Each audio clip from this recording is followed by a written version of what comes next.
గ్రంథంలో నుండి దేవుని వాక్యమును కొంత సమయం ధ్యానం చేసుకుందాం.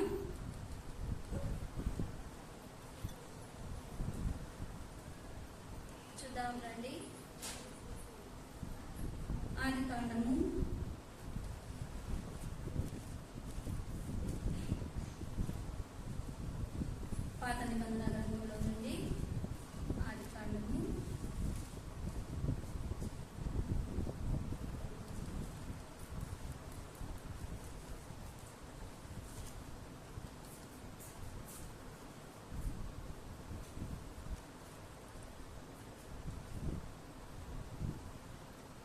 35వ అధ్యాయము.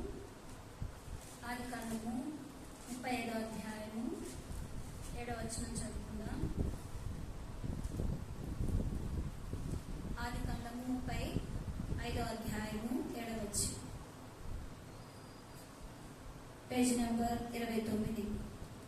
అతడు తన సహోదరుని ఎదుట నుండి పారిపోయినప్పుడు దేవుడు అక్కడ అతనికి ప్రత్యక్షమాయను కనుక అక్కడ బలిపీఠము కట్టి ఆ చోటికి ఎల్ బేతేల్ అను పేరు పెట్టిరి.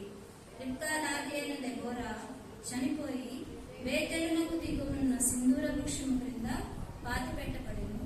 దానికి అల్లోను బాకుతను పేరు పెట్టబడెను. ఇక్కడ 2 పేర్లు కనపడుతుంటున్నాయి. అక్కడ దేవుడంట ప్రత్యక్షమయ్యాడంట. ఎవరికి ప్రత్యక్షమయ్యాడంటే యాకోబుకు దేవుడు ప్రత్యక్షమయ్యాడు. ఎక్కడి నుంచి పారిపోయినప్పుడు ప్రత్యక్షం అవుతూ వచ్చాడంటే ఆదికాండము 35వ అధ్యాయం 1వ వచనం నుంచి మనం చూసుకున్నట్లయితే దేవుడు యాకోబుతో నీవు లేచి బేతేలునకు వెళ్ళి అక్కడ నివసించి నీ సహోదరుడు ఏశావు ఎదుట నుండి నీవు పారిపోయినప్పుడు నీకు కనబడిన దేవునికి అక్కడ బలిపీఠము కట్టుమని చెప్పగా యాకోబు తన ఇంటి వారితోనూ తన ఎదురున్న వారందరితోనూ మీ ఎదురున్న అన్య దేవతలను పారవేసి మిమ్మును మీరు శుచిపరచుకొని మీ వస్త్రములను మార్చుకుని మనము లేచి బేతేలునకు వెళ్ళదము. నా శ్రమ దినమున నాకు ఉత్తరమిచ్చి నేను వెళ్ళిన మార్గమును నాకు తోడైన దేవునికి బలిపీఠమును అక్కడ కట్టెదనని చెప్పాను. ఎప్పుడైతే యాకోబు ఏసేవుల దగ్గర దేవుడు ఏం చేస్తూ వచ్చాడు, యాకోబు యొక్క ప్రాణమును నింపినప్పుడు ఒక ప్రదేశంలో యాకోబు కట్ట ఆకాశం నుండి భూమి మీద ఒక నిచ్చెన కనిపించింది. ఆ నిచ్చెన మీద నుంచి ఎవరు ఎక్కుతూ దిగుతున్నారు? దేవదూతలు ఎక్కుచూ దిగుచున్నారు. ఇది నిజముగా దేవుని మందిరమే, మరి ఇంకొకటి కాదని అక్కడ ఒక రాయిని నిలవబెట్టి దానికి నూనె పోసి దాన్ని ఆ స్థలాన్ని ఏం చేశారంటే ఒక గుర్తుగా అలా చేసి నేను మళ్ళా తిరిగి వచ్చిన తర్వాత నేను ఇక్కడ ఏం చేస్తాను, ఒక బలిపీఠాన్ని కట్టి దేవుడికి నేను మొక్కుబడి చెల్లించుకుంటానని యాకోబు ఒక మాట అంటూ వచ్చాడు. అయితే ఆ మాటను బట్టి నడుచుకోలే, ఆ మాటను బట్టి నడుచుకోలేదు. అయితే అక్కడ ఆ రీతిగా చేయకపోవడానికి గల కారణం ఏంటంటే దేవుడు అతనితో మాట్లాడుతూ అక్కడ అంటున్న మాటలు మనం చదువుకుంటూ వచ్చాం. దేవుడు యాకోబుతో నీవు లేచి బేతేలుకు వెళ్ళి అక్కడ నివసించి నీ సహోదరుని ఏశావు ఎదుట నుండి నీవు పారిపోయినప్పుడు, ఎప్పుడైతే ఏశావు ఎదుట నుండి పారిపోయి ఒక స్థలానికి వెళ్ళావే గుర్తుందా నీకు? ఆ స్థలానికి వెళ్ళినప్పుడు నువ్వేం చేస్తూ వచ్చావు? ఆ స్థలంలో ఒక కలలో దర్శనంలో అక్కడ పరుండి ఆ అలసట చేత నువ్వు నిద్రించినప్పుడు ఒక దర్శనం వచ్చింది కదా. ఆ దర్శనంలో నీకేం కనపడుతూ వచ్చిందో అప్పుడు నువ్వేమి చేద్దామని ఆలోచన కలిగి వచ్చావో ఆ స్థలానికి వెళ్ళి అప్పుడు నువ్వేం చేయాలి, బలిపీఠాన్ని కట్టమని మరలా దేవుడు యాకోబుతో మాట్లాడుతూ వచ్చాడు. అయితే మాట్లాడుతున్నప్పుడు వెళ్ళడానికి యాకోబు ఇష్టపడుతూ వచ్చాడు. కానీ తన యొక్క పనివారం ఎట్లా ఉన్నారు, తన ఇంటి వారు ఎట్లా ఉన్నారని చూస్తుంటే వారంట అక్కడ ఏం కలిగి ఉన్నారంటే విగ్రహాలు కలిగి ఉన్నారంట. అందుకనే అక్కడ అంటున్నాడు, మీ ఎదురున్న అన్ని దేవతలను పారవేసి మిమ్మల్ని మీరు శుచిపరచుకొని నీ వస్త్రములను మార్చుకోండి. అంటే వారి వస్త్రాలు ఏమైపోయినాయి, పాతగిలిపోయినాయి, మురికి పట్టిపోయినాయి, కంపు కొట్టినాయి, శుచి లేవు. వారి జీవితాలు శుభ్రంగా శుచిగా లేవు. శుభ్రంగా శుచిగా లేకపోతే ఏం వస్తుంది, దుర్వాసన కొడుతుంది కదా. మన వస్త్రాలే చూద్దాం, 2-3 రోజులు లేదా వారం రోజుల నుంచి వేసుకున్న వస్త్రం మార్చకుండా అలా అలానే ఉంటే మన దేహం ఎలా అవుతుంది? మురికి వాసన కంపు కొడుతుంది, వస్త్రాలన్నీ పాతగిలిపోతాయి. అయితే ఇక్కడ వారు శరీర సంబంధంగా ఆ విషయం ఇక్కడ మాట్లాడుతూ వచ్చాడు. కానీ దీనిని మనం ఆత్మ సంబంధంగా తీసుకుంటే వారంట అన్య దేవతలను వారి హృదయాల్లో పెట్టుకొని వారి వస్త్రాలు ఏం చేసుకున్నారు? మురికి చేసుకున్నారు. వారు శుచి శుభ్రం లేకుండా, అంటే పరిశుద్ధత పవిత్రత లేకుండా, దేవునికి భయపడకుండా, దేవునికి ప్రార్థన చేయకుండా వారి హృదయంలో అనేకమైన కార్యాలకు చోటించి దేవునికి దూరంగా అయిష్టంగా జీవిస్తూ ఉన్నారేమో. అట్లా ఉంటే దేవుడు ప్రత్యక్షమవుతాడా? దేవుడు కనపడతాడా? ఆయన చిత్తాన్ని ఉద్దేశాన్ని తెలియపరుస్తాడా? తెలియపరచడు. అందుకే యాకోబు యొక్క జీవితాన్ని మార్చాలని దేవుడే యాకోబుని దర్శించి, యాకోబు నువ్వు లేచి నీ అన్నయ్యలు నువ్వు పారిపోయినప్పుడు ఒక ప్రదేశానికి వెళ్ళావు కదా, బేతేలికి వెళ్ళి అక్కడ నివసించి అక్కడ నా కొరకు ఏం చేయాలి? బలిపీఠము కట్టమన్నాడు. యాకోబు కన్నా దేవుడు ప్రత్యక్షమయ్యాడట. ప్రత్యక్షమయ్యి ఆ ఇంటి వారందరితో కూడా మళ్ళా దేవుడు దర్శించాలంటే వారు ఏం చేస్తూ వచ్చారంటే వారికి ఉన్న ఆ అన్య దేవతల విగ్రహాలన్నింటినీ తీసివేసి వారి వస్త్రాలు, మురికిపడిన వస్త్రాలు కూడా మార్చుకొని శుచిగా శుభ్రంగా ఉన్నారంట. అంత మాత్రమే కాకుండా అక్కడ ఏం జరుగుతూ వచ్చిందంటే దేవుడు మీతో మాట్లాడాలనుకుంటున్నాడు, దేవుడు మనలందరినీ దర్శించి మనకు ప్రత్యక్షం అవ్వాలనుకుంటున్నాడు అన్నప్పుడు వారికి ఉన్న ముగ్గుకు పోగులున్నాయన్నీ తీసి వారి దగ్గర ఉన్న అన్ని దేవతల విగ్రహాలన్నింటినీ తీసి యాకోబు చేతికి ఇచ్చారు. అంటే చూడండి, దేవుడు మనకు ప్రత్యక్షం అవ్వాలంటే లోకపరమైనవి ఏవి మన యొద్ద ఉండకూడదు, మన హృదయంలో ఉండకూడదు, ఆలోచనలో కానీ తలంపుల ఉద్దేశాల్లో కానీ ఈ లోకంలో అమితంగా విలువగా ఘనంగా చూసుకునేవి, కోరుకునేవి, కావాలనుకునేవి ఏవి మన ఎదుట ఉండటానికి వీల్లేదని వారు ఏం చేస్తూ వచ్చారు తెలుసా? వారు చూద్దాం, చదవండి, వచ్చిన భాగం చదువుదాం. 35వ అధ్యాయము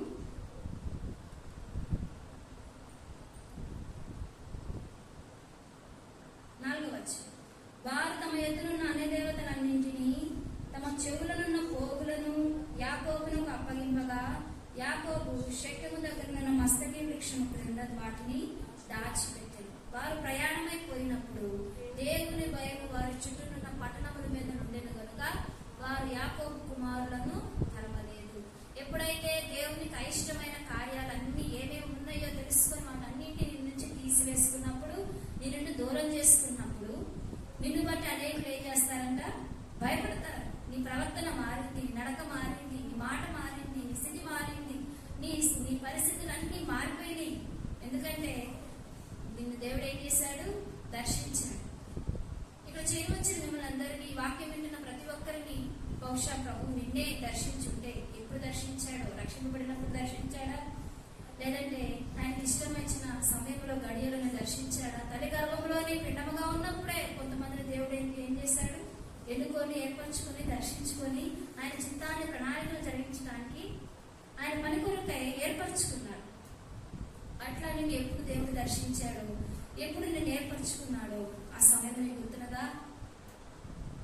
ఆ స్థితి నువ్వు గుర్తెరిగావా? గుర్తెరిగిన వారమైతే ఏం చేయాలి? ప్రభువులను దర్శించాడు కనుక ఆయనకి ఇష్టంగా నేను జీవించాలి. అందుకనే కావున దర్శన కాలం ముందు భక్తి గల వారందరూ ఏం చేస్తారంట? ప్రార్థన చేస్తారు. కీర్తన గ్రంథంలో మాట రాయబడుతుంటుంది. కావున చెప్పండి, కావున దర్శన కాలమందు ఏం చేస్తారు? కావున దర్శన కాలమందు ఏం చేస్తారు? ఎవరికి? ప్రార్థన చేస్తారు. కావున దర్శన కాలమందు భక్తి గల వారందరూ ఏం చేస్తారంట? ప్రార్థన చేస్తారు. ఎందుకంటే భక్తితో ప్రార్థన చేస్తే దేవుడు ఏం చేస్తాడు? దర్శనమిస్తాడు మనకి. కనుక దేవుడు ప్రత్యక్షమై, దేవుడు దర్శించి, దేవుడు కోరుకునే వారి జీవితాలు మార్పు చెందాలండి. అందుకనే వారికున్న వారి హృదయంలో నాణ్యమైన వాటన్నిటిని తీసేశారంట. వారి చెవుడుకున్న పోగులు కూడా బహుశా వాటిని కూడా ఎదుర్కొని వారి తమను తాము ఏం చేస్తున్నారు? శుద్ధి చేసుకుంటూ వచ్చారు. కనుకనే దేవుని ప్రత్యక్షతను వారు చూస్తూ వచ్చారు. చూద్దాం రండి. అక్కడ ఆ ప్రదేశాన్ని అంట ఒక పేరు పెడుతూ వచ్చాడు. ఎల్ బేతేల్ అని పేరు పెట్టాడంట. దేవుడికి బలిపీఠం కట్టి ఆయన తనను దర్శించిన స్థలానికి ఏం పెట్టాడు? ఎల్ బేతేల్ అని పేరు పెడుతూ వచ్చాడు. వచ్చాడు. ఎల్ బేతేల్ అనే అర్థం ఏంటంటే బేతేలు దేవుడు. అర్థం ఏంటంట? బేతేలు దేవుడు.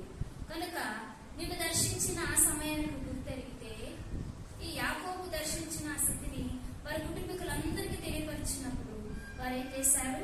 దేవునికి అయిష్టంగా జీవించిన జీవితాన్ని అంతటినీ వారి నుంచి దూరం చేసుకొని జీవించిన స్థితిని బట్టి వారంటే అనేకుల కంట భయం కలిగిందంట. అమ్మో, వారు వస్తుంటున్నారు, అమ్మో నేను నిలబడుతుంటున్నారు, వారి ముందు నేను నిలబడడానికి నేను ఎటువంటి దానను అని చెప్పి అనేకులకు ఏం కలిగింది? భయం కలిగింది. అక్కడ చూద్దాం రండి. నా 5వ వచనం. వారు ప్రయాణమైపోయినప్పుడు దేవుని భయం వారి చుట్టూనున్న పట్టణముల మీద ఉండిన కనుక వారు యాకోబు కుమారులను తరమలేదు. ఎవ్వరూ తరమలేదంట.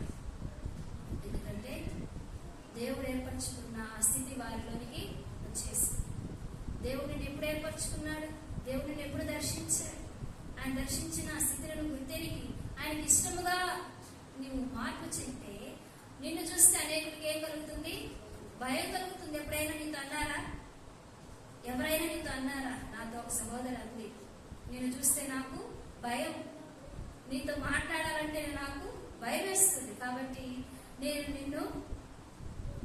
నీతో మాట్లాడనని చెప్పి ఒక సహోదరు నాతో అన్నది. ఎందుకంటే మన స్థితి, మన పరిస్థితి, మన మాట, మనం అనేకుల మధ్య ఉంటున్నప్పుడు మనల్ని వాళ్ళు ఏం చేస్తారు? పరిశీలనగా గమనిస్తారు, చూస్తారు. మా దేవుని మందిరానికి వెళ్తున్నా, దేవునికి ఇష్టంగా నువ్వు జీవిస్తున్నావా, లేకపోతే ఆయన ప్రత్యక్షతను మనము చూడలేమండి. చూద్దాం రండి.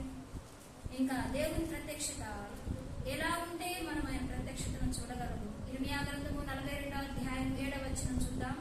ఇర్మియా గ్రంథము 42వ అధ్యాయము 7వ వచనంలో 42వ అధ్యాయము 7వ వచనం చదువుకుందాం.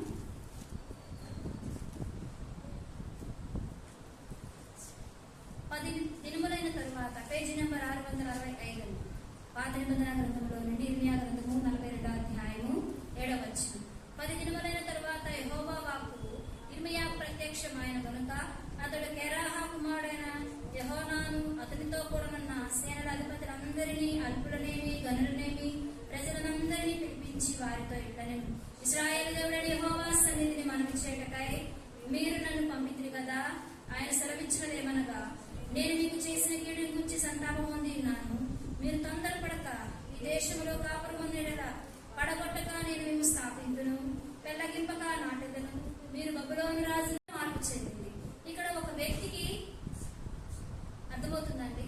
ఒక కుటుంబంలో ఒక వ్యక్తికి దేవుడు ప్రత్యక్షమయ్యాడు. ఆ ప్రత్యక్షమైనప్పుడు తన కుటుంబాన్ని మొత్తమును మార్చుకోవడానికి కుటుంబం అంతా ఏమైంది? ఆ మాటకి లోబడిపోయింది. ఇక్కడ చూద్దాం రండి. ఇశ్రాయేలీల ప్రజలందరినీ వారి పక్షముగా దేవుడు ఇర్మియాతో ప్రత్యక్షమయ్యాడట. ఇక్కడ చదువుదాం. 10 దినములైన తరువాత యెహోవా వాక్కు ఇర్మియాకు ప్రత్యక్షమై. 5వ వచనం చదువుదామా. అప్పుడు వారు ఇర్మియాతో ఇట్లనిరి, నిన్ను మా యొద్దకు పంపి నీ దేవుడకు యెహోవా సెలవిచ్చిన ఆ మాటలను బట్టి మారు మాట లేకుండా మేము జరిగించని ఎడల యెహోవా మా మీద నమ్మకమైన సత్య సాక్షిగా ఉండునుగాక.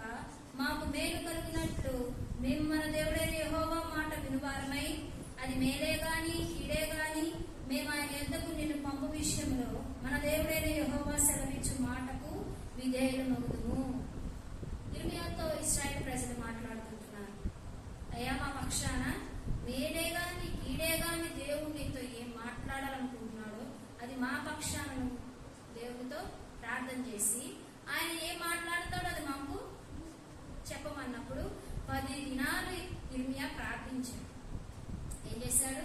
10 దినాలు ఇశ్రాయేలు ప్రజలు ఎలా జీవించాలి, వారి కట్టడేంటి, వారు ఏం మర్చిపోయారు, వారి విధి విధానాలు ఎలా ప్రవర్తించకుండా నీకేమైనా ఎక్కడైనా ఆయాస్కరమైన జీవితాన్ని కలిగి ఉన్నారా, ఏ విషయంలో వారిని ప్రార్థించమని కోరుకుంటున్నారా, ప్రభా దయతో నాతో మాట్లాడమని ఇర్మియా ఏం చేశాడండి?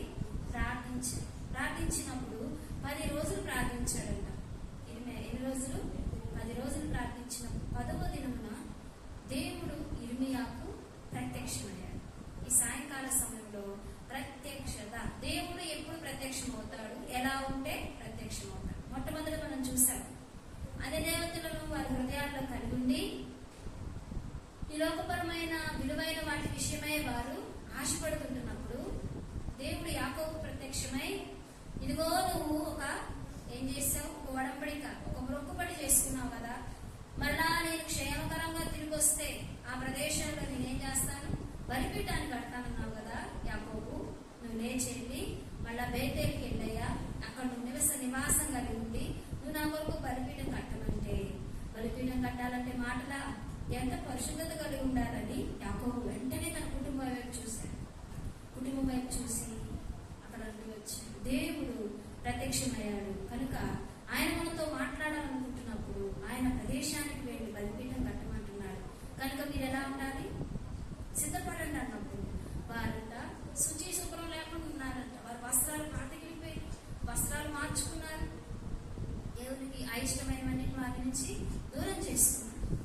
ఇక్కడ రెండవదిగా అది ఒక కుటుంబాన్ని పట్టుకుంటూ వచ్చాడు యాకోబు. ఇక్కడ ఒక ప్రాంతం ఇశ్రాయేలు జనాంగం అంతటి మీద ఇర్మియా ప్రార్థించినప్పుడు మేలే గాని కీడే గాని దేవుడు ఏ మాట్లాడినా సరే, క్రియా పిల్లలు మాట్లాడకూడదు, మేలే గాని కీడే గాని ఇర్మియా నీతో ఏం మాట్లాడతాడో ప్రభువు మాకు చెప్పాయి అని చెప్పి వారు ఏం చేశారు, ఇర్మియాని ప్రార్థించమన్నప్పుడు చదువుదాం రండి.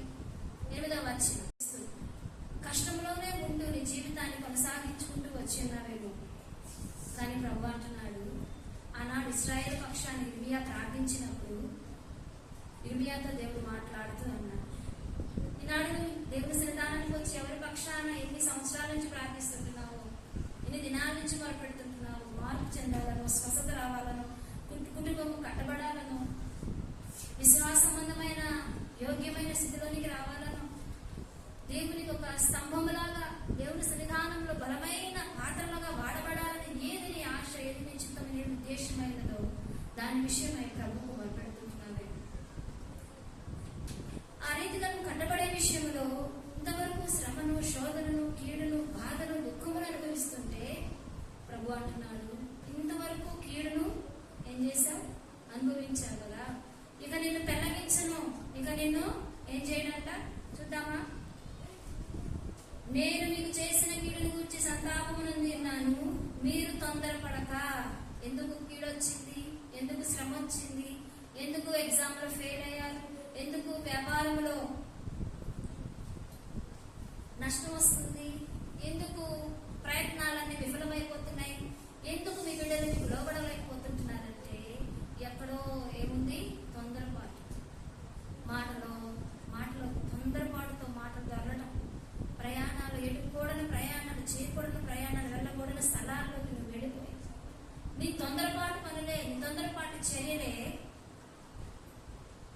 నువ్వు ప్రార్థిస్తుంటున్నా, నువ్వు ఆశిస్తుంటున్నా, నువ్వు కలిగి కావాలని కోరుకుంటున్న దాన్ని ఏమైపోతున్నావు, దూరం అయిపోతున్నావు. అందుకని ప్రభు అంటున్నాడు, నీవు తొందరపడకయు, చెప్పండి, నీవు తొందరపడక, మీరు తొందరపడక ఈ దేశంలో కాపురం ఉన్న ఎడల, ఎక్కడైతే ప్రభు నిన్ను నాటాడో, ఎక్కడైతే ప్రభు నిన్ను తీసుకొచ్చి ఫలింపు రావాలని సంఘాన్ని ఏర్పరిచి ఆ సంఘములను బలపరచాలనుకుంటున్నాడు, అక్కడే నువ్వేం చేయాలి, కాపురం ఉండాలి. నువ్వు తొందరపడక ఈ దేశంలోనే కాపురం ఉన్న ఎడల ప్రభు ఏం చేస్తానన్నాడు తెలుసా, పెళ్ళగింపగా నిన్ను నాటెదను, పడగొట్టగా నిన్ను స్థాపించును. ఇంతవరకు పడగొట్టబడుతూ పెళ్ళగించబడుతున్నావు, నీ ఆశలన్నీ ఒక చెట్టుకు చిగురుంటే, చిగురు చూస్తే ఎంత బాగుంటుందో, ఎవరైనా చిగురుని పొరపాటున అనుకోకుండా ఆ కొమ్మకు గాయమయ్యో లేదా ఎవరైనా కొమ్మను తుంచితే చూడటానికి ఎంత బాగుంటుందా, బాగోదు కదా. పచ్చగా ఎరడాలుగా చిగురుగా కనపడుతుంటున్నప్పుడు ఎంత సంతోషపడతాం, అదో చిగురు వచ్చింది, కొమ్మలు కలుగుతున్నాయి, పుష్పిస్తుంది, ఫలిస్తుంది, ఫలాలను ఇస్తుందని ఎంత సంతోషపడతాం, సంబరపడతాం కదా. అట్లా చిగురు పెడుతున్న జీవితంలో, ఫలింపు వస్తున్న జీవితంలో అది పెళ్లగించబడి పడగొట్టబడితే సంతోషమా, బాధ, దుఃఖమే కదా. ఇంతకాలం పడగొట్టబడుతూ పెళ్లగింపబడుతున్న నీ జీవితంలో నీ తొందరపాటు చర్యను బట్టి నీకు నువ్వే ఏం చేసుకుంటున్నావు, పెళ్లగించబడుతూ పడగొట్టబడుతున్నావు. అందుకని ఇర్మియాతో ఇశ్రాయేలు ప్రజల పక్షాన దేవుడు మాట్లాడుతున్నాడు. ఇదిగో ఇప్పటి వరకు నీ కీడును దేశాను కదా నీ మీద, ఇంతవరకు చాలు నువ్వు పడిన శ్రమ, పాటలు, కష్టము, బాధ, కన్నీరు. ఇదిగో నేనేం చేస్తున్నా, పడగొట్టకుండా నిన్ను స్థాపిస్తున్నా, వెళ్ళగొట్టకుండా నేనేం చేస్తున్నా, కడుతున్నాను. కనుక నువ్వేం చేయాలి చూద్దాం రండి. భయపడద్దు. నువ్వేం చేయొద్దు, భయపడద్దు. ఎవరికి? మనుషులకు భయపడద్దు. అమ్మ అంటది, నానంటది, అత్తయ్య అంటది, లేదంటే స్నేహితులు అంటారు, చుట్టాలు అంటారు, బంధువులు అంటారు.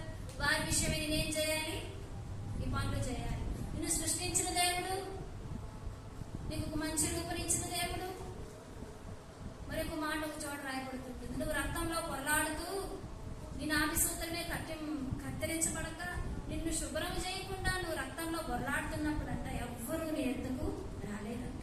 అటు స్థితిలో నిన్ను కనుగొని పరామర్శించి నీ ఎద్దకు వచ్చి నీకు ధైర్యం చెప్పి నిన్ను ఆదరించి ప్రేమతో నీతో మాట్లాడి నీకు వస్త్రాన్ని ఇచ్చి ఆ గాయాలన్నీ కట్టి ఆ రక్తాన్నంతా తుడిచి తన చేతుల్లోకి తీసుకొని తన కౌగుట్లోకి తీసుకొని నిన్ను ఎంతో బలపరిచిన ఆ దేవుడు చూస్తున్నాడు కదా. ఆయనకు భయపడాలి కదా, ఆయనకు వణకాలి కదా. ఆయన అమ్మో అనే భయం నీలో కలగట్లేదే. నాన్న, నా చెల్లి, నా అత్త, నా మామ, నా భర్త, నా బిడ్డలు, నా సంతానము, నా బంధువులని చెప్పి చేయరాని కార్యాలు చేయడానికి, వెళ్ళకూడని స్థలాలకు వెళ్ళడానికి ఎందుకు తొందరపడుతున్నావు? ఆ స్థితిని బట్టే కీడు వచ్చింది, ఆ స్థితిని బట్టే శ్రమ కలిగింది. నువ్వు మాట్లాడకూడనందుకని కీర్తన గ్రంథం 1వ అధ్యాయంలో ఉంటుంది. ఏముంది? మనకి అది కంఠం పాఠమే, కానీ ఆచరణలో అసలు పెట్టం. ఎందుకంటే అసలు కూర్చోకుండా, నిలబడకుండా, మాట్లాడకుండా రోజు గడవదు, సమయం గడవదు. కనుక నీ జీవితంలో ఎంత శ్రమను అనుభవిస్తున్నావు, ఎంత దుఃఖాన్ని అనుభవిస్తున్నావు, ఎంత కీడును అనుభవిస్తున్నావు. ఇదంతా ఎందుకు ప్రభా నాకు ఇంత కీడు, ఎందుకు ప్రభా నాకు ఇంత శ్రమ, నిన్ను కలిగి జీవించినందుకు ఇంత బాధ, ఎంత కన్నీరు నా జీవితంలో ప్రభువును ప్రశ్నిస్తుంటున్నావేం? బహుశా ఎందుకు తెలుసా నువ్వు ఈ బాధ, శ్రమ, సంఖ్యలను, బంధకాలను కలిగి జీవిస్తుంటుంది? నీ తొందరపాటును బట్టి, నువ్వు చేయకూడని కార్యాలను బట్టి, నువ్వు చేయకూడని స్థితిని బట్టి. ఒకళ్ళంటారు నాకు వ్యాపారం ఇది, నా వృత్తి ఇది, నేను చేయకపోతే బాగోదు, డబ్బులు పోతాయి. డబ్బులు పోతే నీ కుటుంబం ఆత్మీయతలు ఎదగద్దా? సంఘంలో బలపడద్దా? దేవుడు అనుకున్నట్లుగా, దేవుడు ఏర్పరచుకున్నట్లుగా నీ జీవితం ఎదగద్దా? లోకపు ధనం ఏమవుతుందంట? చిమ్మెడ కొట్టింది, తుప్పు పట్టింది. అవి అమ్మవారి దొంగలు వచ్చి ఏం చేస్తారు? దొంగిలిస్తారు. ఈ లోకపు ధనం విషయమే నీ కడుపు కొరకు, నీ బిడ్డల సంతృప్తి కొరకు చేయకూడని పనులు, చేయరాని పనులు చేయడానికి నిన్ను అమ్మవేసుకుంటున్నావు. తెలుసా? నీ ఆత్మీయ స్థితి నువ్వేం చేసుకున్నావు? అమ్మేసుకుంటున్నావు. ఒక గంటేగా, ఒక అరగంటేగా, గంట చేస్తే ఎంత వస్తాయి? 5-6 వస్తాయి, లేకపోతే బట్టలు వస్తాయి, లేకపోతే ఆహార పదార్థాలు వస్తాయి, ఏదో ఒకటి వస్తుందని చెప్పి నువ్వేం చేస్తున్నావు? నీ ఆత్మీయతను అమ్మేసుకున్నావు. ఇస్కరియోతు యూదా ఒకసారి అమ్మేశాడు. ముద్దు పెట్టుకొని వచ్చి దగ్గరకు వచ్చి అంతమందిలో ఒకసారి వచ్చి ముద్దు పెట్టుకొని ఈయన యేసుక్రీస్తు ప్రభువు అని చెప్పి సైన్యానికి అమ్మేస్తే నువ్వు ఎన్నిసార్లు అమ్మేశావు? సాయంకాల సమయంలో గమనించుకుంటే ఇందుని బట్టే కదా కీడు. అందుకని ఇర్మియాతో ప్రభు మాట్లాడి ఆ బబులోను రాజు విషయమే నువ్వు భయపడద్దు, ఇదిగో నేనున్నాను, పెళ్ళగింపగా నేను నాడుతాను, పడగొట్టగా నిన్ను స్థాపిస్తాను. ఇంతకాలం ఎందుకు తొందరపాటు చేయడం బట్టి ఇంత కీడు, ఇంత శ్రమ తెచ్చుకున్నావు. ఇక నువ్వు భయపడద్దు. నా మాటలు విని నా జ్ఞానుసారం నువ్వు నడుచుకుంటే నేనేం చేస్తా? నాటుతాను. నేనేం చేస్తాను? మళ్ళా స్థాపిస్తాను అంటున్న దేవుడు. ఈ విషయమై ఇర్మియాకి ఏం చేశాడంట? ప్రత్యక్షమయ్యాడంట. మొట్టమొదటి కుటుంబాన్ని సరిచేసే విషయంలో యాకోబు ప్రత్యక్షమైతే ఒక జాతి ఇశ్రాయేలు జనాంగాన్ని సరిచేయడానికి ఇర్మియాకు ప్రత్యక్షమయ్యాడు. దేవుడు ప్రత్యక్షమైతే మనం ఎలాంటి స్థితిని కలిగి ఉండాలి? దేవుని ప్రత్యక్షతను మనం కోరుకోవాలంటే మనం ఎలాంటి స్థితిని కలిగి ఉండాలి? చూద్దాం రండి, త్వరగా చూసుకుందాం. కొన్ని వచ్చిన భాగాలు చూసుకొని ప్రార్థన చేసుకుందాం. మొదటి పేతురు రాసిన పత్రిక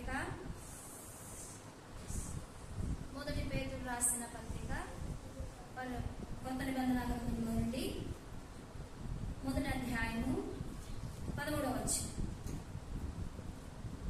కాబట్టి మీ మనస్సును నిలువ కట్టుకుని నిబ్బరమైన బుద్ధి గలవారై యేసుక్రీస్తు ప్రత్యక్షమైనప్పుడు మీకు దేవుడు కృప విషయమై సంపూర్ణ నిరీక్షణ కలిగి ఉండుడి. మొట్టమొదటిగా యేసుక్రీస్తు ప్రభువాన్ని ప్రత్యక్షం అవ్వాలంటే నీకేముండాలి? నిబ్బరమైన బుద్ధి. నీ మనసుని నడుమును నువ్వు కట్టుకోవాలి. లేదంటే దేవుని యొక్క ప్రత్యక్షత నీ జీవితంలో కోల్పోతావు. అందుకని అక్కడ అంటున్నాడు, క్రీస్తు ప్రత్యక్షమైనప్పుడు నీకు దేవుడు కృప విషయమై సంపూర్ణ నిరీక్షణ కలిగి ఉండుము. ఈ లోకపరమైన సంపద కోసం నిరీక్షణ కలిగి ఉండబాక. దేవుడు ప్రత్యక్షమైనప్పుడు నీకేమి ఇస్తాడంట? కృప ఇస్తాడంట. ఆ కృప నీ లోకంలో ఏ వెలబెట్టి రత్నాలు, మణులు, మాణిక్యాలు, వజ్రాలు, వైడూర్యాలు, కెంపులు ఏవేవైతే ఉన్నాయో లోకంలో సంపదగా, ఆ సంపద అంతా పెట్టి కొన్నా దాన్ని నువ్వు పొందుకోలేవు. అటువంటి కృపను దేవుడు ప్రత్యక్షమైనప్పుడు నీకు ఇవ్వబోతున్న కృప విషయమైన నిరీక్షణ కలిగి నీ బుద్ధి నిబ్బరమైన బుద్ధిగా ఉంచు. నీ బుద్ధి చంచలత్వంగా మారకూడదు. కష్టం వచ్చినప్పుడు మారిపోతాం, శ్రమ వచ్చినప్పుడు మారిపోతాం, దుఃఖం వచ్చినప్పుడు మారిపోతాం. సంతోషమేనా? అందుకని ఏమంటాడు కదా, కీడును అనుభవించదగదమా, మేలును కూడా అంటే మేలును అనుభవించదగదమా, కీడును అనుభవింప తగదా అని కోరుకుంటున్నాడు. కనుక క్రీస్తు యేసు ప్రభు ప్రత్యక్షమయ్యే వారు కలిగి ఉండవలసిన మొట్టమొదటి ఆయుధం ఏంటో తెలుసా? నిబ్బరమైన బుద్ధి. నీ మనస్సుని నడుము కట్టుకుని నిబ్బరమైన బుద్ధి కలిగి ఉంటే ప్రభు వారికి ఏమవుతారు? ప్రత్యక్షమవుతారు. కనుక చూద్దాం రండి. మొదటి తిమోతి రాసిన పత్రిక 6వ అధ్యాయము 14వ వచనం. మొదటి తిమోతి రాసిన పత్రిక 6వ అధ్యాయము 14వ వచనం.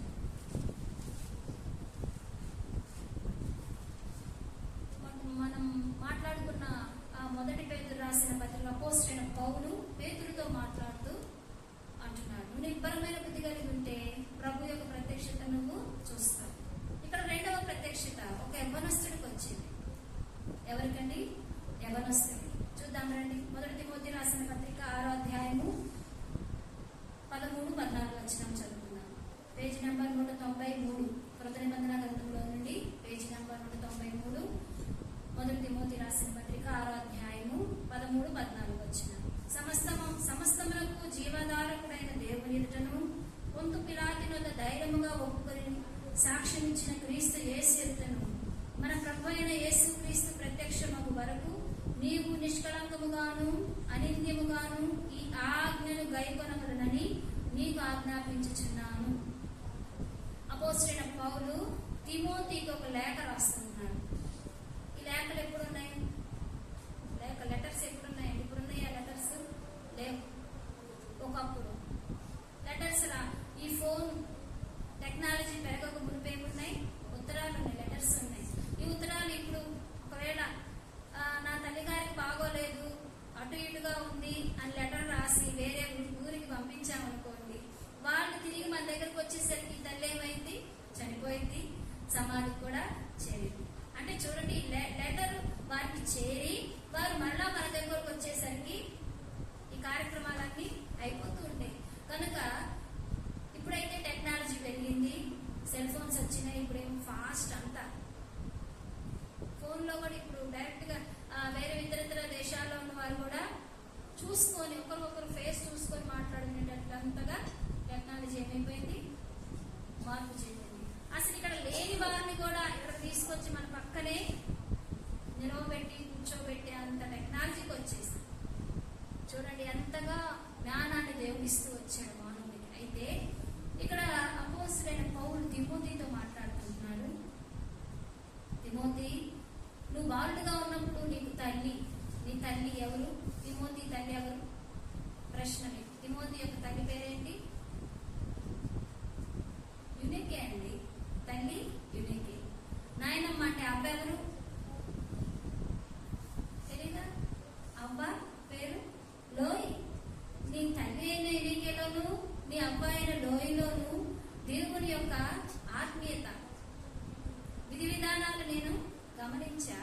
వారి యొక్క పద్ధతిలో నువ్వు పెరుగుతూ వచ్చావు. వారిని ఎలా పెంచుతూ వచ్చారంటే ఆత్మీయతను నేను పెంచుతూ వచ్చాను. చిన్నప్పటి నుండి యవ్వన వయసు వచ్చేదాకా ఈ యునికే, ఈ లోయి వీళ్ళిద్దరు ఏం చేశారంట? ఆత్మ సంబంధమైన వ్యక్తిగా వాడుకుంటూ ఈ తిమోతిని కూడా అట్లానే పెంచుతూ వచ్చాను. ఈ సమయంలో నీవెలా ఉంటున్నావు? ఆత్మ సంబంధమైన వ్యక్తిగా నువ్వు జీవిస్తూ నీ బిడ్డను ఎలా పెంచుతుంటున్నావు? ఒక ప్రశ్న. నీ బిడ్డను ఎలా పెంచుతుంటున్నావు? అయితే ఇక్కడ బాలు నడవలసిన త్రోవను వారికి నేర్పుము, వాడు వృద్ధుడైన దాని నుండి తొలగిపోడంటుంది వాక్యం. ఆ బాల్య దినములోనే దేవుని మాటలను ఇద్దరు ఏం చేశారు? తల్లి అవ్వ ఆ తిమోతికి బాగా నూరిపోస్తారు. సమయంలో నూరిపోయలేదా తల్లి? ఎంతకాలం నూరిపోసిందండి? పాలు విడిచి, అంటే పాలు విడిచిందంటే సంవత్సరంన్నర, 2 సంవత్సరాల. ఇప్పుడైతే 2 సంవత్సరంలో ఏం చేస్తున్నారు? పాలు మార్పించేస్తున్నారు. బహుశా అప్పుడు ఒక సంవత్సరము 2 సంవత్సరాలు 3 సంవత్సరాలు వేసుకోండి, లేదంటే 3 ఏళ్ళ ఆ బాలుని కంట మొత్తం చెప్పిందంట. దేవుని సిద్ధాంతం ఎట్లా ప్రవర్తించాలి, మన మాట ఎట్లుండాలి, మన పద్ధతి ఎట్లుండాలి, మనం ఎలా నడుచుకోవాలనే సమస్తాన్ని అన్న ఏం చేసింది? సమూయేలుకి చెప్పి నడవలసిన సమస్తాన్ని నేర్పించి మందిరంలో విడిచిపెట్టిందని.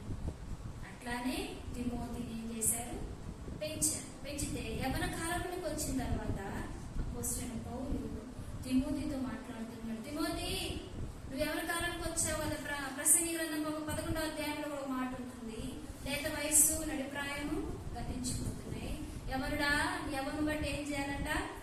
సంతోషంగా ఉండు, సంతుష్టిగా ఉండు, నీ కోరిక చొప్పున, నీ దృష్టి యొక్క ఇష్టం చొప్పున నువ్వు ప్రవర్తించు.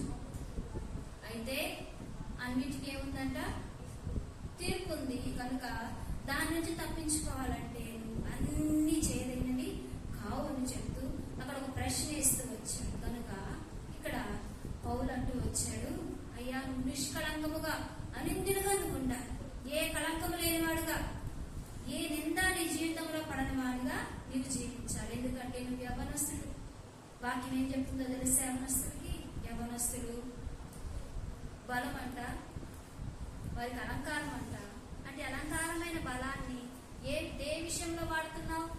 ప్రేమైన ఎవరి బిడ్డ, దేవుడికి ఎంత అలంకారమైన ఎవరి బలం ఇచ్చాడు, ఆ బలాన్ని పరస్త్రీ దగ్గర సామెతల గ్రంథం ఉంటుంది. పరస్త్రీ జోలిపోతున్నావా?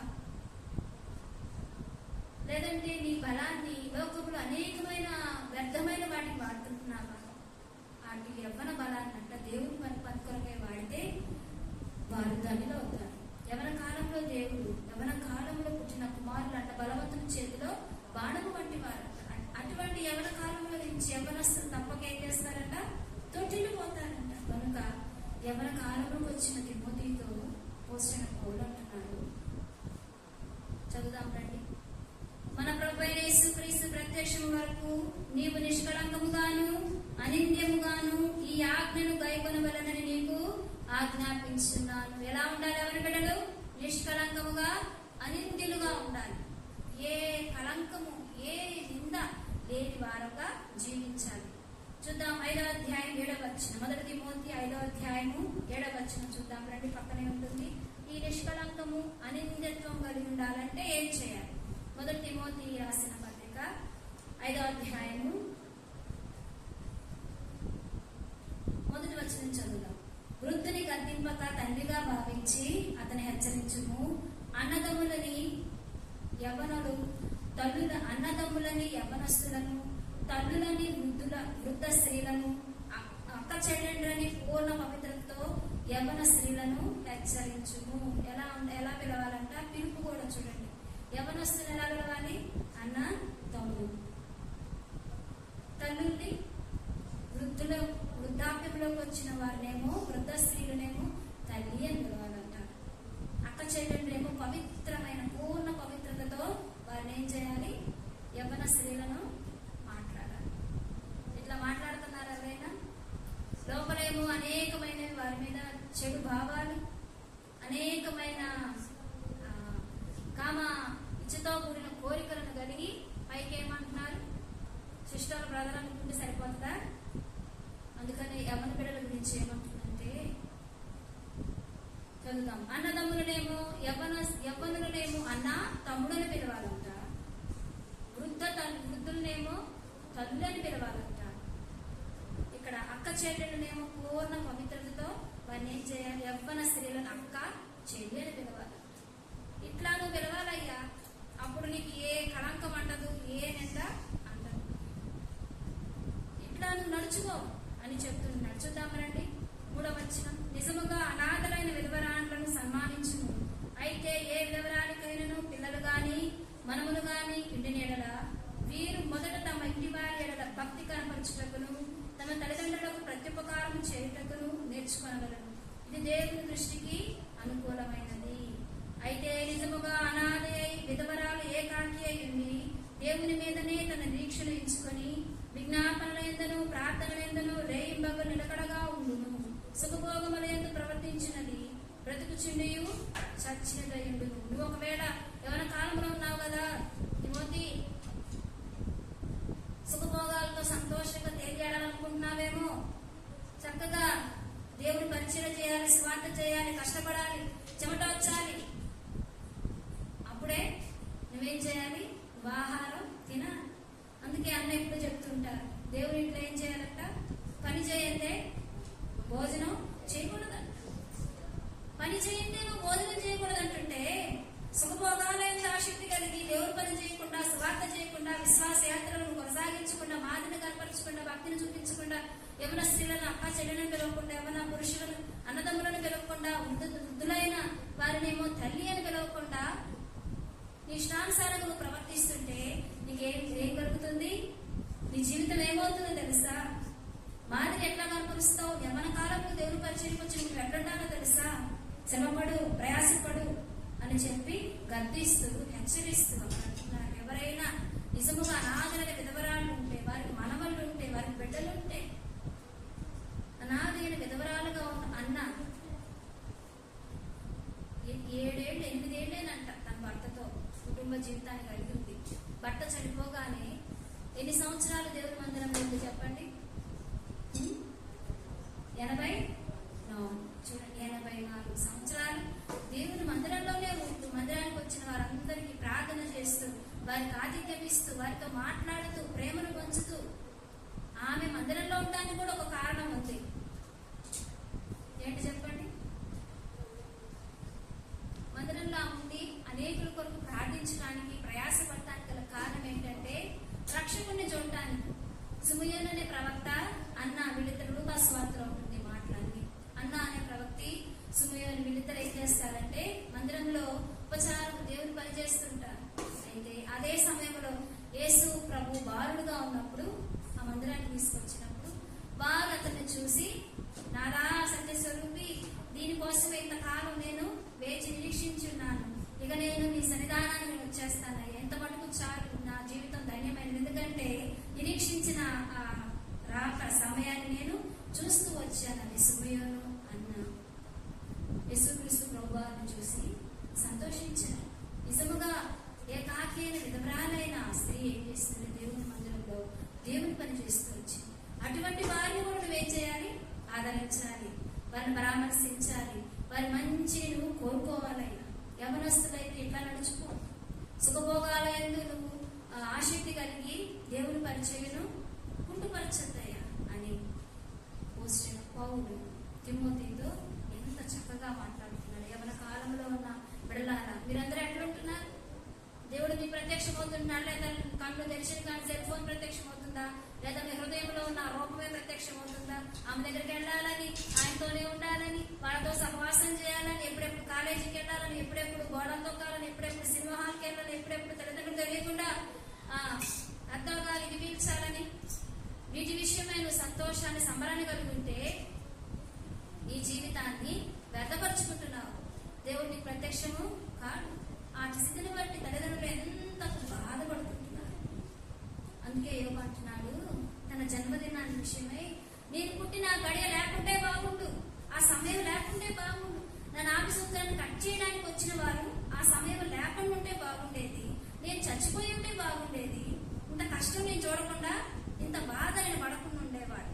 అంటే ప్రభు పరిశోధిస్తున్నప్పుడు, ప్రభు తన జీవితంలో శ్రమలనే శోధన అనుమతించినప్పుడు తాను తన జన్మదినాన్ని ఏం చేసుకుంటున్నాడు? శపించుకుంటున్నాడండి. ఈ జీవితాన్ని కలిగి ఎవరి బిడ్డ, ప్రియ సహోదరుడ, సహోదరి, ఇట్లా నువ్వు జీవిస్తుంటే నిన్ను కన్న తల్లిదండ్రులు ఎంత బాధపడుతుంటున్నారు. నీకు ఇటు రూపాన్ని ఇచ్చి ఎన్నోసార్లు నిన్ను హెచ్చరించి అనేక పర్యాయములు అనేక రీతిలుగా నిన్ను గాయాలకు గురి చేసి, అనేక ప్రమాదాలకు గురి చేసి నిన్ను ప్రాణాంతక స్థితిలోకి తీసుకెళ్లి మళ్ళా బయటకు తీసుకొచ్చి నిలబెడుతూ వచ్చాడంటే నీ జీవితం ప్రభు కావాలి. అది విలువైనది. దాన్ని నువ్వేం చేయాలి?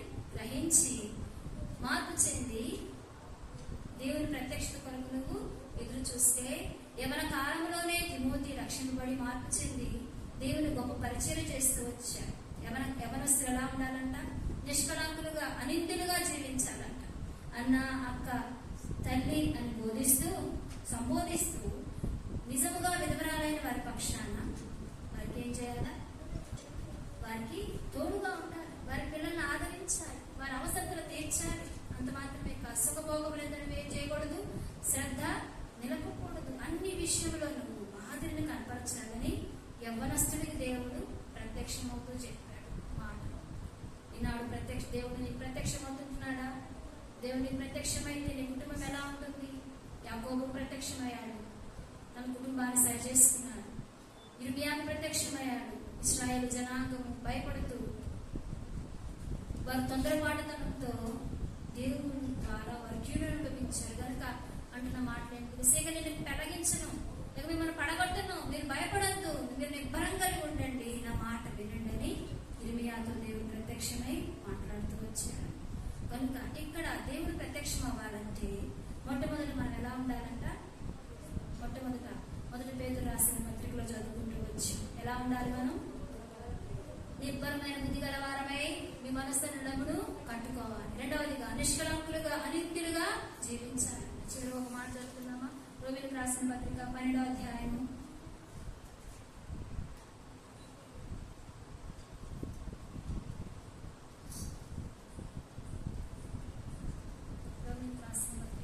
8వ అధ్యాయం చూద్దాం. రోమిలకు రాసిన పత్రిక 8వ అధ్యాయము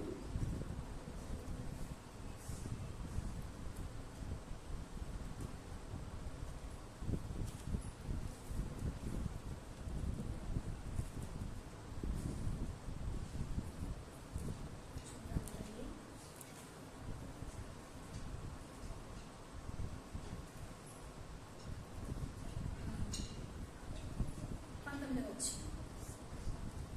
రోమిలకు రాసిన పత్రిక 8వ అధ్యాయము 19వ వచనం చదువుదాం. Page number 139. దేవుని కుమారుల ప్రత్యక్షత కొరకు సృష్టి మిగుల ఆశతో తేరి చూచుచు కనిపెట్టుచున్నది. ఏలైనగా సృష్టి నాశనమునకు లోనై దాస్యములో నుండి విడిపింపబడి దేవుని పిల్లలు పొందబోవు మహిమ గల స్వాతంత్రము పొందుతున్న నిరీక్షణ కలదై స్వేచ్ఛగా కాక దానిని లోపరిచిన వాని మూలముగా వ్యర్థపరచబడెను. సృష్టి యావత్తు ఇది వరకు ఏకగ్రీవముగా మూలుగుచు ప్రసవ వేదన పడుచున్నదని ఎరుగుదుము. అంతేకాదు ఆత్మ యొక్క ప్రథమ ఫలములను నొందిన మనము కూడా దత్తపుత్రత్వము కొరకు, అనగా మన దేహము యొక్క విమోచన కొరకు కనిపెట్టుచు మనలో మనము మూలుగుచున్నాము. ఇక్కడ రోమా సంఘానికి అపోస్తులైన పౌలు రాస్తూ అంటున్నాడు, సృష్టి కూడా అంట అక్కడ చదువుతూ వచ్చాము. దేవుని కుమారుల ప్రత్యక్షత కొరకు సృష్టి మిగుల ఆశతో తేరు చూస్తుంది. దేవుడు తేరు చూస్తున్నాడు. ఎందుకంటే కుటుంబం సరిచేయబడాలి, ఇశ్రాయేలు జాతి జనాంగం అంతా సరిచేయబడాలి.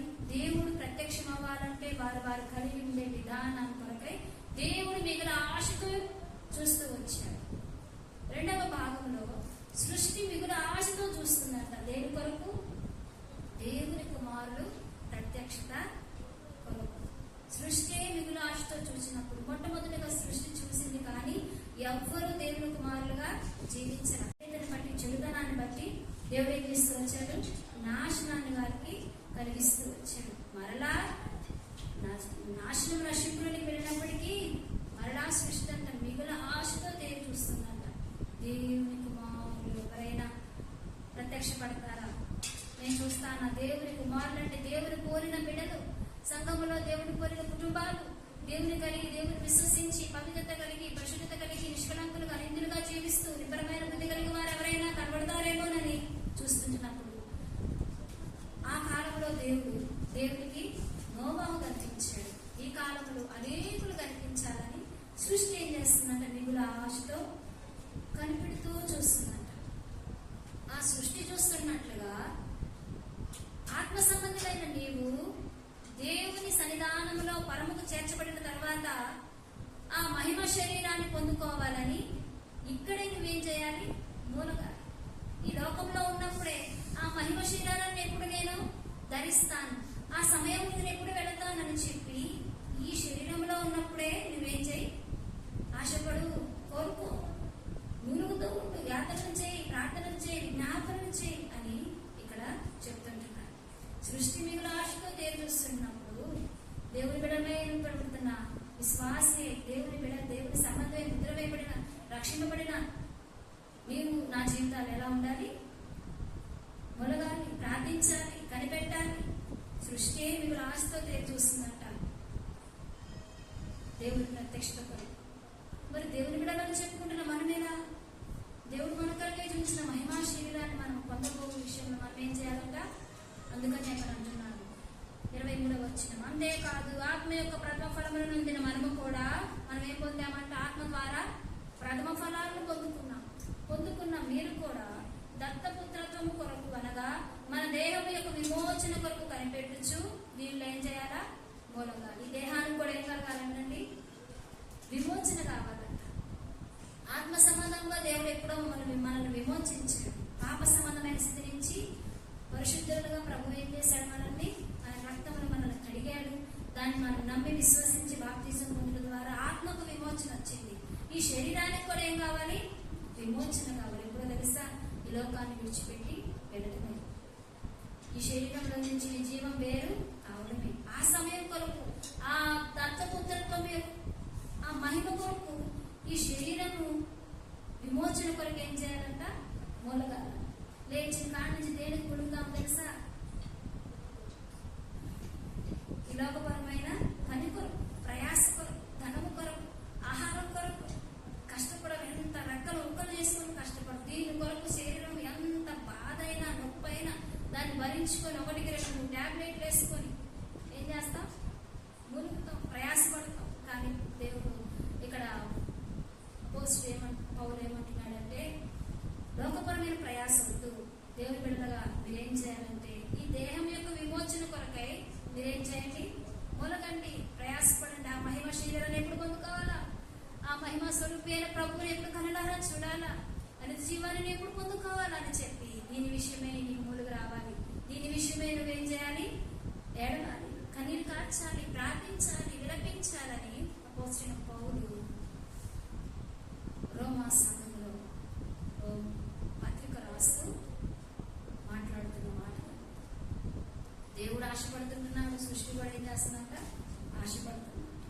కనుక దేవుడు బిడలంగా ఉంటున్న మనం దేని విషయమే ఆశపడుతున్నాం? లోకంలో వస్త్రం కొరక, తిండి కొరక, బిడల కొరక. బిడలేకపోతే జీవించలేవా? దేవుడు నిన్ను బిడగా చూసుకుంటున్నాడు. ఆయన బిడగా ఉంటున్నప్పుడు, ఆయన కుమార్తెగా నువ్వు ఉంటున్నప్పుడు ఆయన సుగుణాలు నీలోకి రావాలి కదా, ఆయన లక్షణాలు నీలో కనబడాలి కదా.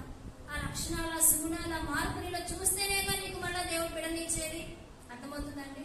నాకు బిడ్డలేరే, నాకు సంతానం లేదని బాధపడుతున్నావే. దేవుడు నిన్ను కన్నాడు, దేవుడికి నువ్వు బిడ్డవి. దేవుడు నిన్ను బిడ్డగా మలిచినప్పుడు ఆ తండ్రి యొక్క పోలిక నీలో కనపడి ఆయన యొక్క మహిమ స్థితిలో నువ్వు మార్పు చెంది ఆయన సంతోషపెట్టబెట్టగా నువ్వు మార్పు చెందినప్పుడు ఆయన ఏం చేస్తాడు? నీకు మళ్ళా బహుమానాలను ఇస్తాడు, స్వాశాలను ఇస్తాడు. పోనీలే, నా బిడ్డగా మార్పు చెందినప్పుడు నన్ను గురించి అనేకులకు తెలిపింది, తన జీవితాన్ని మార్చుకుంది, స్వార్థను ప్రకటించింది, సాక్షి జీవితాన్ని కాపాడుకుంది, మాదిరిని కనపరుస్తూ వచ్చింది. కనుక తనకి బిడ్డనిచ్చిన ఇప్పుడు నన్ను, నా స్థితిని కలిగి నన్ను తెలుసుకొని నేర్చుకుని నన్ను తిని త్రాగి ఎట్లా జీవిస్తుందో నేను వారికి మళ్ళా సంతానాన్ని ఇచ్చిన వారిని కూడా నన్ను పోలి జీవించే వారిగా సిద్ధపరుస్తుంది. కాబట్టి ఇటు వారికి నేనేమి ఇవ్వాలి? సంతానం ఇవ్వాలని ప్రభువు కూడా ఏం చేయాలని బట్టి సంతోషించాలి. బిడ్డలేక బాధపడుతుంటున్నావా? బాధపడబాకు, సంతోషించు. ప్రభా, ఇంకా నీ సౌరభ్యత నాలో కనపడలేదేమో, ప్రార్థనా జీవితం నాలో లేదేమో, భక్తి జీవితం నాలో లేదేమో, ఇంకా నువ్వు కోరుకున్నటువంటి ఫలమైన స్థితిని, నా ఆత్మ సంబంధమైన ఫలములతో నింపబడలేదేమో, అందుకనే నువ్వు పరీక్షిస్తున్నావా? సరి చేసుకుంటానయ్యా. విశ్వాస సంబంధమైన స్థితిలో అంటున్నాడు కదా పౌలు. విశ్వాస సంబంధమైన స్థితిలో విజయాల పోరాడాలంటున్నాడు. నియమ ప్రకారం పోరాడాలంటున్నాడు. అంటే పోరాటం నాలో లేదు కనుక నీ ప్రభా నువ్వు నాకు బిడ్డను ఇవ్వలేదేమో, నువ్వు నన్ను బలపరచలేదేమో, నువ్వు నాకు ఇస్తున్న ఈ చదువులో నేను జయం పొందుకోలేకపోవడానికి గల కారణం ఇదేనేమో, నేను కలిగి ఉంటున్న వ్యాపారంలో అభివృద్ధి పొందలేకపోవడం కారణం ఇదేనేమో ప్రభా అని నేను సరి చేసుకొని కనపరుచుకొని నీ గుణ లక్షణాలు నాలో ఏర్పడితే నాకు ప్రత్యక్షమవుతావు కదా. అందుకని రోమిలకు రాసిన పత్రికలో మాట రాయబడుతుంటుంది ఏంటంటే, దేవుని ప్రేమించి వారికంట ఆయన ఏం చేస్తాడంట, సమస్తమును మేలుకరముగా సమకూర్చి జరిగిస్తాడంట. మొట్టమొదట ఆయన నువ్వు ప్రేమించడం నేర్చుకో. నువ్వు నీకు ఎదురవుతున్న సమస్త విషయాలు దేవుడు ఏం చేస్తాడు, నీ గడ్డు పరిస్థితులు అన్నిటినీ సరిచేయి సమస్తాన్ని మేలుకరంగా మార్చి సమకూర్చి నీ చేతికి ఇస్తాడు, సిద్ధపరిచి నీకు అందిస్తాడు. ఇటు స్థితిలోనికి దేవుడు తీసుకురావాలని నువ్వు కోరుకుంటే ఆయన ప్రేమించడమే నీకు తెలియదు, ఆయన మెప్పించడమే నీకు తెలియదు, ఆయన సంతోషపెట్టడమే నీకు తెలియదు. కానీ నువ్వు కావాలన్నీ ఆయన నీకు ఇవ్వాలి. అది ఎట్లా కుదురుతుందండి? ఈ లోకంలో మన పిల్లలకే ఇవ్వమే మనం. అర్థమవుతుందా? దేవుని ప్రత్యక్షత, దేవుని లక్షణాలు, దేవుని యొక్క మంచితనాన్ని మనం కావాలని కోరుకుంటే దేవుడు కూడా మన నుండి కొన్ని కోరుకుంటున్నాడు. అన్న దేవతలు దేవునికి ఇష్టమైన లోకాన్ని ప్రేమిస్తుంటున్న యాకోబు యొక్క కుటుంబాన్ని సరి చేయడానికి దేవుడు యాకోబు ప్రత్యక్షమయ్యాడు. ఇశ్రాయేలు జనాంగం తోడై నిన్ను నడిపిస్తున్నానని చెప్పడానికి ఇర్మియాకు ప్రత్యక్షమయ్యాడు.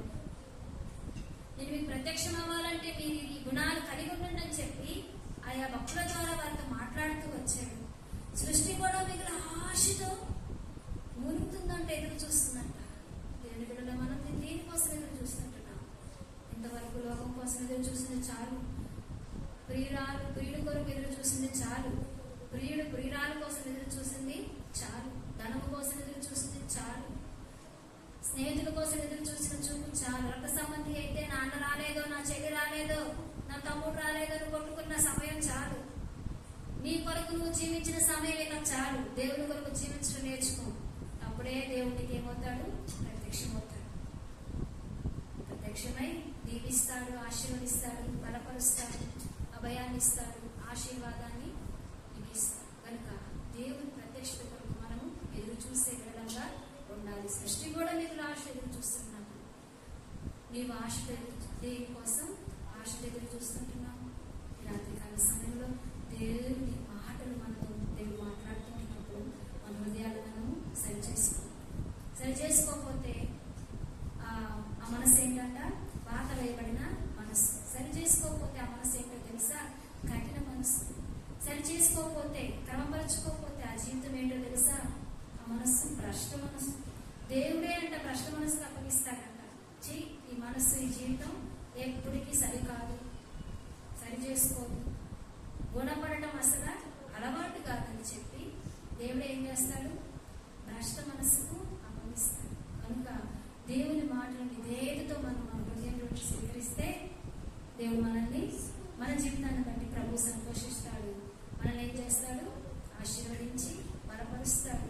ఆయన మహిమ యొక్క సారూప్యతను మనలోనికి తీసుకొని వస్తాడు. కనుక దేవుడి కొద్ది మాటలు దీవించిన గాక మనమందరము చెప్పబడిన వాక్య ప్రకారము ప్రార్థన చేసుకుందాం.